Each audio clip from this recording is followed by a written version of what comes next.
sekitar 56% dari anak sekolah itu mendengarkan pelajaran masuk ke kelas itu dalam kondisi perut lapar. Jadi sebetulnya MBG itu berdasarkan riset dari Bappenas ini punya daya dongkrak ekonomi yang signifikan.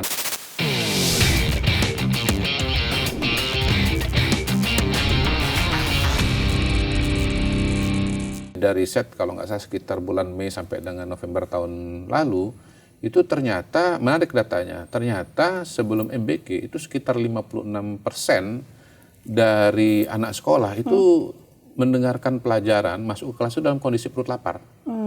Nah setelah ada MBG, angkanya turun menjadi 16%.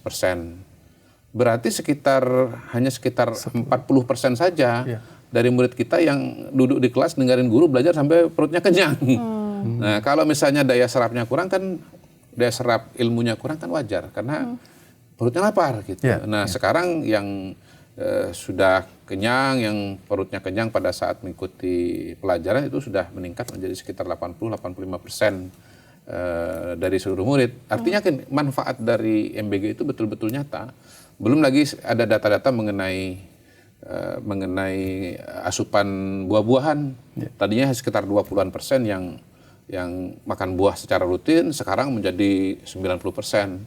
Lalu kemudian juga dari segi protein, dari tadinya 60% yang konsumsi protein, sekarang sudah 90%. Lalu ada juga yang menarik bahwa sebetulnya sekitar 90% dari vendor itu mengalami peningkatan omset. Jadi MBG ini kan bukan hanya mengenai masalah pemenuhan gizi, tetapi di dalamnya juga ada mata rantai ekonomi. Ya, ada efek ekonomi yang juga signifikan. Dan sekitar 60 itu supplier dari UMKM lokal, lalu kemudian berapa puluh itu dari koperasi, dan yang dari vendor besar atau provinsi hanya sekitar 14%. Jadi sebetulnya MBG itu berdasarkan riset dari Bappenas ini punya daya dongkrak ekonomi yang signifikan. Nah, informasi ini yang sekarang ini begitu saya dapat, wah kayaknya ini bagus untuk disampaikan dan sekarang ini saya ceritakan. Oke. Baik. Nah menarik. Sekarang kita bicara soal Gen Z nih, Pak Mudari. Gen Z ini kan sekarang ya Ren ya, Gen Z itu mereka kelompok masyarakat yang paling kritis juga nih terhadap bagaimana kebijakan pemerintah. Nah, apakah pemerintah sekarang sudah punya pendekatan komunikasi atau inovasi supaya bisa menjangkau Gen Z atau generasi yang muda itu, supaya pesan-pesan atau kebijakan-kebijakan, program-program prioritas itu tersampaikan ke Gen Z gitu? Pasti kita menyadari bahwa lanskap media sekarang udah nggak sama dengan zaman saya masih kecil dulu ya. Beda dengan 20-30 tahun yang lampau. Sekarang selain pers, selain media massa, juga ada yang namanya media sosial. Bahkan media massa pun juga sebagian sudah masuk ke media sosial. Contohnya ini iNews kan pers, tapi juga punya platform, punya program, punya channel di media sosial. Jadi kita menyadari bahwa untuk kalangan muda, cara mereka mengkonsumsi informasi itu sudah mengalami perubahan.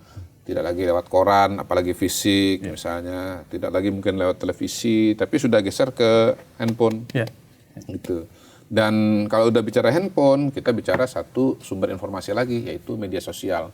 Karena itu komunikasi dari Bakom, dari pemerintah, dari kita semua, nggak cukup hanya untuk lewat jalur-jalur pers, tapi juga lewat jalur-jalur sosial media. Sekarang sudah ada yang namanya homeless, ada yang namanya Instagram selebgram, ada yang namanya TikToker, influencer gitu. Ada yang namanya influencer. Itu semesta komunikasi yang memang membuat komunikasi pada saat ini menjadi lebih kompleks dibandingkan dengan sebelumnya, lebih cepat juga dibandingkan dengan sebelumnya. Karena itu cara kita berkomunikasi juga harus lebih beragam. Ada strategi khusus nggak Pak untuk supaya menjangkau semua kalangan? Ya khususnya berarti harus ada yang paham juga. Jadi nggak cukup hanya skill press release gitu, tapi juga harus punya kemampuan untuk membuat konten, membuat klip, membuat istilah kita tuh explainer.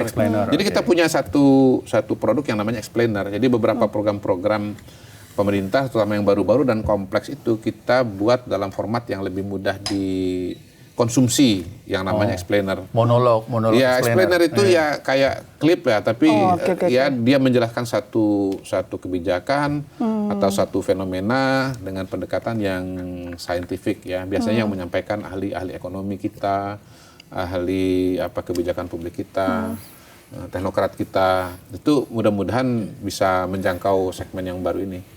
Gen Z. Bukan cuma Gen Z sekarang, sudah ada Gen E lagi, Gen Alpha. Dan sudah mulai mengakses media sosial itu, Pak.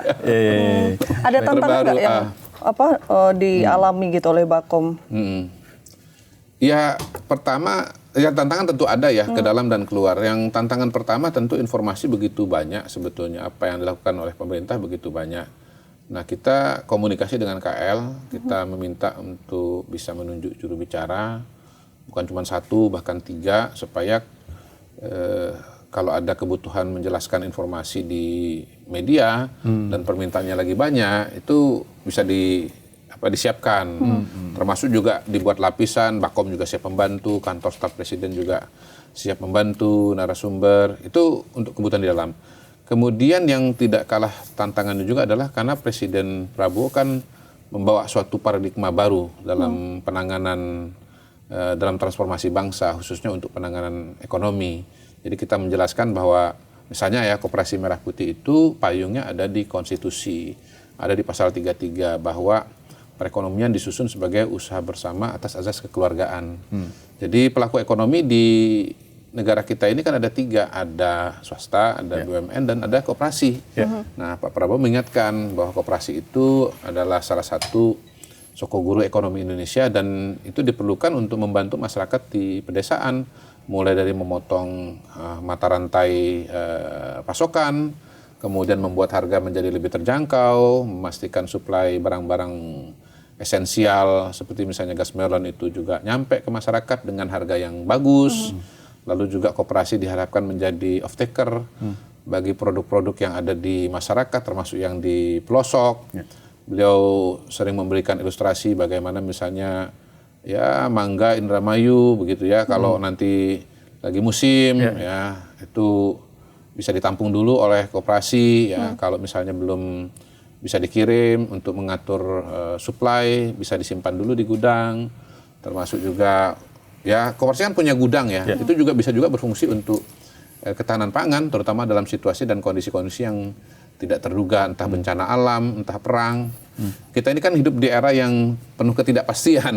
Betul. Jadi waktu Presiden Amerika Serikat Donald Trump datang ke China, Presiden China itu Xi Jinping, beliau mengutip teorinya itu yang namanya Thucydides trap itu atau jebakan Thucydides. Jadi kita lihat bahwa China kan semakin berkembang sebagai suatu negara kuat ya, atau hegemon gitu. Nah, sementara Amerika Serikat sebagai kekuatan yang lama, hegemon yang lama itu mungkin saja merasa terancam. Ya. Nah, perang itu nggak harus didahului adanya suatu konflik yang real, tetapi bisa saja sebagai bentuk antisipasi. Gitu. Jadi akhirnya ya pada hari ini bukan mustahil yang namanya ada perang dunia ketiga, dan itu bukan mustahil. Nah, pada titik itulah kemudian ketahanan pangan dalam konteks bahwa kita bisa produksi beras sendiri, kita sudah mandiri secara dari protein daging ayam, dari telur, itu penting. Tetapi kan bukan cuma berhenti di situ, harus juga ada tempat penyimpanannya. Dan kacamata presiden kan jauh sekali karena kita negara kepulauan, maka setiap pulau itu harus punya kemampuan self-sustain.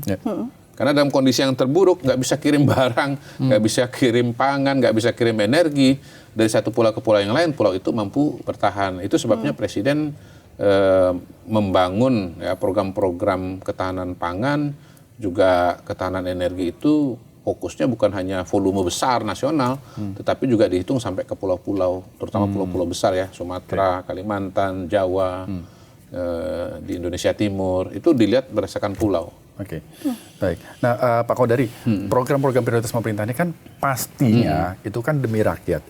Berarti itu program yang bagus. Gitu ya. Nah, bagaimana kemudian membangun komunikasi untuk menyampaikan bahwa program itu bagus, tapi kemudian tidak dicap atau dilabeli sebagai sebuah sekedar pencitraan. Karena kan selama ini begitu ada pemerintah ngomong pencitraan nih gitu.